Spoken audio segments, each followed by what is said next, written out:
నేను press meet పెట్టి మాట్లాడిన దానికి అసెంబ్లీ నుంచి చంద్రబాబు నాయుడు గారు, పవన్ కళ్యాణ్ గారు, లోకేష్ గారు నాకు సమాధానం చెప్పట్లేదు. ఎందుకని సమాధానం చెప్పట్లేదు? భయపడ్డారా వాళ్ళు అంటూ జగన్మోహన్ రెడ్డి గారు నేను మాట్లాడిన మాటలమ్మ ఎలా చూడాలంటారు? నిజంగానే జగన్మోహన్ రెడ్డి గారిని చూసి వీళ్ళ ముగ్గురు భయపడుతున్నారు అనుకోవాలంటారా?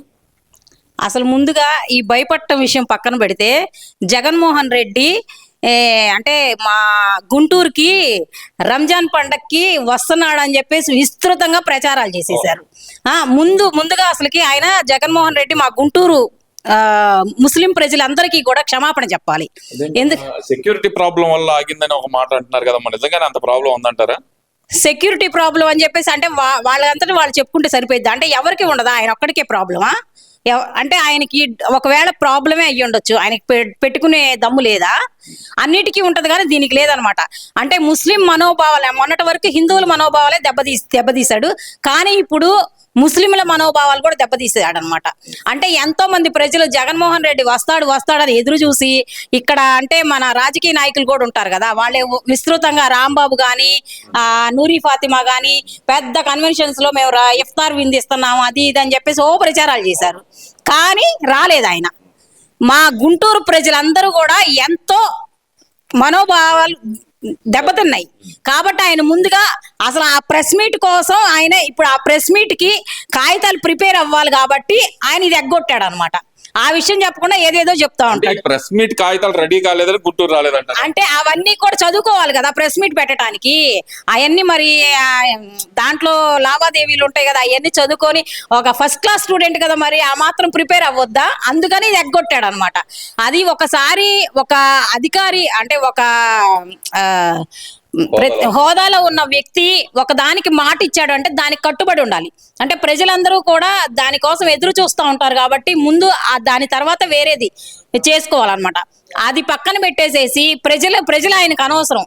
ఇదేదో అంటే అసలుకి అసెంబ్లీకి వెళ్లకుండా పవన్ కళ్యాణ్ అట్లా చంద్రబాబు ఇట్లా అని చెప్పేసి అంటాడు, కానీ ఆ ప్రెస్ మీట్ లో కూడా ఒక్కటి కూడా అసలు అన్ని అసత్యాలుగా తప్పితే ఒక్కడు కూడా సత్యం అనేది లేదనమాట. ఆయన అంటున్నాడు కదా, మా పవన్ కళ్యాణ్ గారే భయపడ్డారు, మా 11 మందిని చూసి 1100 మందిలా ప్రవర్తించారంటే మా వాళ్ళు బాగా భయపెట్టినట్టే, అప్రిషియేట్ చేయాలి మా వాళ్ళని అంటున్నాడు కదమ్మా. మరి భయపడ్డారంటారా నిజంగానే?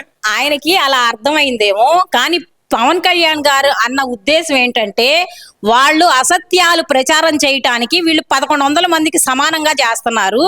అంటే వాళ్ళు ఎమ్మెల్యేలుగా ప్రవర్తించట్లేదు, ఒక అంటే వేరే విధంగా ప్రవర్తిస్తున్నారు కాబట్టి ఆయన అన్న ఉద్దేశం వేరు, ఈయన అర్థం చేసుకున్న ఉద్దేశం వేరు అనమాట. ఈయనక మామూలుగా తెలుగులో చెప్పింది కూడా అర్థం కాదంటారా? ఇందాక మీరు ఫస్ట్ క్లాస్ స్టూడెంట్ అన్నారు కదా, ఆయన తెలుగులో చెప్పింది కూడా అర్థం కాదంటారా? మరి ఆయనకి తెలుగు అర్థం కాదు, ఇంగ్లీషు అర్థం కాదు. నిన్న ఇంగ్లీష్ కొంచెం బ్రీఫ్ గా చెప్పండి అంటే లేసి వెళ్ళిపోయాడు.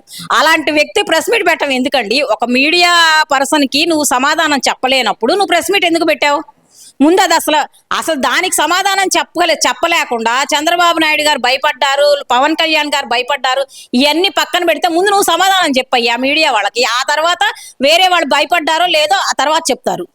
అంటే ఇక్కడ మరి ఇంకో విషయం ఏంటంటే తిరుమల వ్యవహారం అమ్మ, పదే తిరుమల వ్యవహారాన్ని ఆయన తెర మీదకు తీసుకురావటం, అసలు బిఆర్ నాయుడు గారి వ్యవహారాన్ని తెర మీదకు తీసుకురావటం, ఒక పక్కన ఈ ఫేక్ వీడియోలు అని చెప్పి మీడియా పరంగా కానీ లేదంటే గనక పోలీస్ డిపార్ట్మెంట్ కానీ చెబుతున్నా సరే ఆ వ్యక్తిని బిఆర్ నాయుడు గారిని సస్పెండ్ చేయాలని చెప్పి ఆయన మాట్లాడటం అసలు ఎలా చూడాలంటారమ్మా? అంటే బిఆర్ నాయుడు గారు మొత్తం సమీక్షించి వీళ్ళ గతంలో ఏమేమి తప్పులు చేశారో అవన్నీ కూడా బయటకు తీస్తున్నారు అనమాట. ఇవన్నీ అంటే ఎక్కడ మా మీదకి వస్తాయో అని చెప్పి ఆయన ఏం చేస్తున్నాడంటే అంటే అక్కడున్న వ్యక్తుల మీద బురద చల్లితే నాది కొంచెం పక్కదో పట్టిద్ది కదా అనే ఉద్దేశంతో ఈయన చేస్తున్నాడు తప్పితే ఈయన నిజంగా అంటే బిఆర్ నాయుడు గారు తప్పు చేశాడు అనే ఉద్దేశంతో కాదు, నా తప్పులు ఎక్కడ కప్పిపుచ్చుకోవాలా, ఎదుటి వాళ్ళ మీద నిందలేస్తే అనే ఉద్దేశంతో చేస్తున్నాడు అనమాట. మరి ఇదే విషయం మీద ఆర్కే రోజా గారు మాట్లాడుతూ ఆడియో నాయుడు వీడియో నాయుడు ఒకళ్ళకొకళ్ళు సరిపోయారు అంటూ మాట్లాడుతున్న మాటలమ్మా, ఎలా చూడాలంటారు మరి దాన్ని కూడా? అసలు ఆమె గతంలో ఒక ఏదో మినిస్టర్ ఉంది ఆమెకి, అదే రవాణా శాఖ మంత్రి ఏదో యువజన క్రీడా శాఖ మంత్రి. మరి ఆమె మినిస్టర్ అయ్యుండి ఆమె అంటే జబర్దస్త్ షోలో సగం సగం గుడ్డలేసుకుని ఎట్టెగిరిందండి. వేరే వాళ్ళని విమర్శించేటప్పుడు నేను ఎలా చేశాను అనేది ఆమె ఒకసారి ప్రక్షాళన చేసుకోవాల్సిన అవసరం ఉందన్నమాట. అనిత గారిని కూడా ఆమె ఎగతాళి చేస్తుంది, అమ్మ ఓ నరుస్తుంది, డాన్సులు వేస్తుంది, పాటలు పాడుతుందని చెప్పి వంగలపూడి అనిత గారిని కూడా విమర్శించే పరిస్థితి మరి ఆర్కే రోజా గారు. మరి దాన్ని ఎలా చూడాలంటారు? అసలు ఆర్కే రోజా గారు చేసిన అంటే ఆమె చెప్పేది ఏంటంటే నేను చేశాను కాబట్టి అవన్నీ ఎదుటి వాళ్ళ మీద చేస్తుంది అనమాట. ఆమె డాన్స్లు వేసింది, ఆమె ఓ అని అరిసింది, ఆమె చేసిన పనులన్నీ అనమాట. అసలు అంటే వాళ్ళు ఏంటంటే అసెంబ్లీ మొత్తం అయిపోయిన తర్వాత ఎవరైనా ఇప్పుడు ఒక స్కూల్ ఉందండి, ఈ స్కూల్ మొత్తం లాస్ట్ పీరియడ్ వరకు ఫుల్గా బిజీగా ఉంటారు, చదువుకుంటారు, బ్రెయిన్ అంతా కొంచెం డిస్టర్బ్గా ఉంటుంది. కాబట్టి లాస్ట్ పీరియడ్ స్కూల్ మాస్టర్లు అయినా సరే ఒక ఆట విడుపుగా ఒక అరగంట ఫ్రీ టైం ఇస్తారు. అప్పుడే కొంచెం ప్రశాంతంగా కొద్దిగా ఆటలతోటి కొంచెం ఆనందంగా ఉంటారు అనమాట. ఆ టైప్లో అంటే చంద్రబాబు నాయుడు గారిది అంతా కూడా ఒక సిస్టమేటిక్ గా అనమాట. మనకి ఎలా స్కూల్ సిస్టమ్స్ ఎలా ఉంటాయో అలాగే అసెంబ్లీ సిస్టమ్స్ కూడా అలాగే ఉండాలి అనే ఉద్దేశంతో ఒక లాస్ట్ లో ఒక అరగంట గంట ఆట విడుపు ఇచ్చారనమాట. దాన్ని వేరే విధంగా వక్రీకరించి ఆమె ఇష్టం వచ్చినట్టు మాట్లాడుతుంది అనమాట. అసలు ఆమె అసలుకి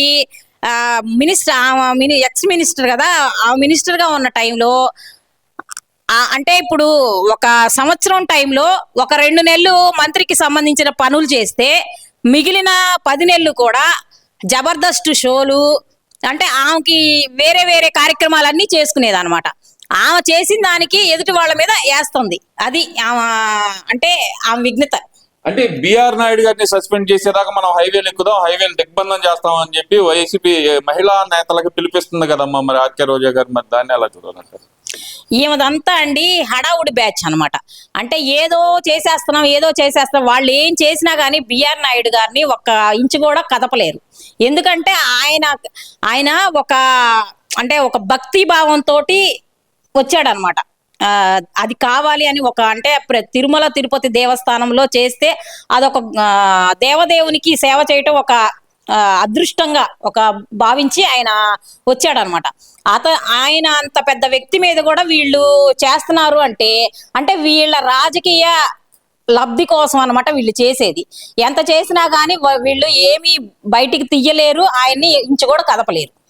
అంటే ఇక్కడ ప్రధానంగా చూస్తే కనుక జరిగిపోయిన సంఘటనలే పదే పదే వీళ్ళు అంటే తిరుమల లడ్డు వ్యవహారం గురించి నేను జగన్మోహన్ రెడ్డి గారు మాట్లాడటం కానీ లేదంటే ఎప్పుడో సంవత్సరం క్రితం జరిగిన వాటి గురించి ఇప్పుడు మాట్లాడటం కానీ అసలు ఎలా చూడాలంటారు? తిరుమలని పదే పదే ఎందుకు టార్గెట్ చేస్తున్నారు అనుకోవచ్చు అంటారు. మొన్న అచ్చెన్నాయుడు గారు చెప్పినట్టు నిజంగానే జగన్మోహన్ రెడ్డి క్రిస్టియన్ కాబట్టి తిరుమలని నాశనం చేయాలని చూశారు కదా, అది వాస్తవమే అనుకోవాలంటారా? ఖచ్చితంగా వాస్తవం అండి. ఇప్పుడే కాదు, ఆయన అధికారంలో ఉన్నప్పుడు కూడా ఒకసారి లైటింగ్ అంతా కూడా వైకుంఠ ఏకాదశి సమయంలో లైటింగ్ అంతా కూడా సిలువలతో వేసేసారు అనమాట. అది వెంటనే భక్తులు గమనించి ఇదేంటి అసలుకి దేవదేవుని సన్నిధిలో ఈ రకంగా వేయించారని చెప్పేసి వెంటనే ఐడెంటిఫై చేసి అది కొంచెం హైలైట్ చేసేటప్పటికి వెంటనే నైటే మార్చేశారనమాట. ఈయనంతా ఏంటంటే తిరుమల తిరుపతి వాళ్ళ నాన్న కూడా అలాగే చేశాడు. వీళ్ళ కుటుంబం మొత్తం కూడా ఏ విధంగా హిందుత్వాన్ని మట్టు పెడదామనే ఉద్దేశంతో పనిచేస్తూ ఉంటారనమాట. కాకపోతే ప్రజలు 3 వంతులు ఉన్నారు కాబట్టి ఎక్కడ మళ్ళీ మమ్మల్ని దించేస్తారే అనే ఉద్దేశంతో మళ్ళీ కొంచెం ఇటు మారుతూ ఉంటారనమాట. వీళ్ళు చేసేదంతా రాజకీయంలో ఎలాగా అంటే మనకి ఎటువైపు ఊపు ఉంటే అట్లా చేయాలనే ఉద్దేశంతో ఉంటారనమాట.